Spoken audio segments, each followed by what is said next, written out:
Hello everyone, I'm Joya Boulos and I'm taking a piano literature course, and today I'm gonna talk about Clara Schumann, Brahms, and the gendered lens of piano virtuosity for my midterm. When I first learned about Clara Schumann's music, I didn't expect to find someone so powerful and poetic at the same time.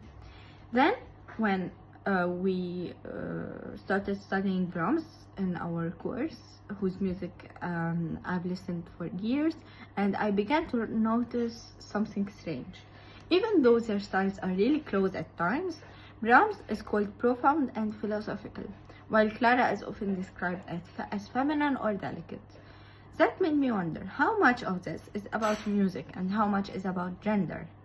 In this discussion, I'm going to talk about the relationship between Clara Schumann and Johannes Brahms, how their piano styles overlap and differ, and how gender might have shaped the way piano people heard and talked about their music. Clara Schumann was already a superstar pianist before Brahms even came into the picture. She'd been trained by her father and had started composing young. Her piano concerto in A minor, Opus 7, was finished when she was just 16.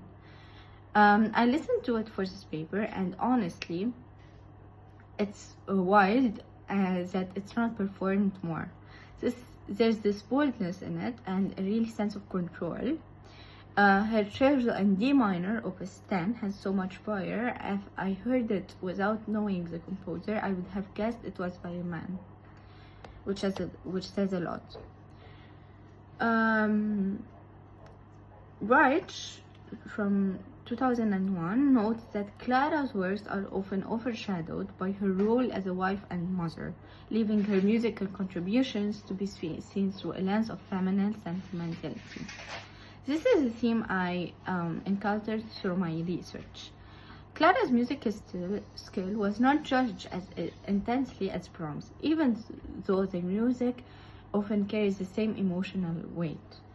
For instance, her romance, Opus 11, often gives us a sense of tenderness, softness, and intensity.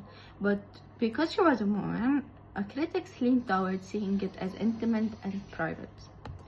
Then comes Brahms. When he met Clara, he was 20, and she was already this huge name. They became close emotionally and musically. Brahms really trusted her opinion. He'd send her drafts of his pieces and ask for feedback. Some of his late piano works, like the Intermezzi Opus 117, actually feel emotionally closer to Clara's style than his earlier pieces.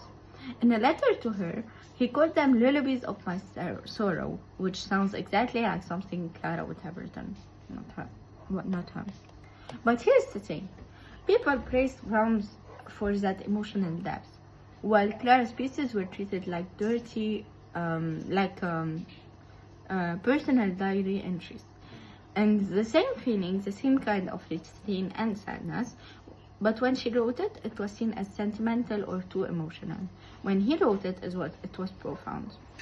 Musgrave, 1994, said that this disparity, observing that Clara's music was often regarded as secondary or less intellectual simply because of her gender. This speaks to how Brahms' legacy or an intellectual depth and emotional complexity was celebrated, while Clara's same traits were diminished as feminine weaknesses.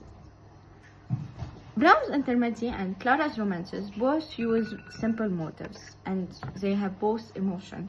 They both liked small forms, character pieces, short movements, but society didn't give Clara the same space to develop her work or get recognized. She was a mother of 8 kids, took care of Robert Schumann during his illness, and still managed to tour and compose. But that side of her life became the focus instead of her music. In oral presentations, we discussed how society often tends to focus on the personal lives of women artists rather than their works. This added a layer of reflection for me, considering how historical gender expectations still affect musicians today.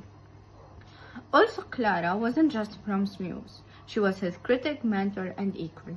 She even influenced which pieces he kept or cut. I think their friendship deserves more credit as a musical partnership. Her voice shows up in his music just like his respect for her shows in his letters. Yet somehow, in most piano textbooks or exams, Brahms gets a full chapter and Clara gets a footnote.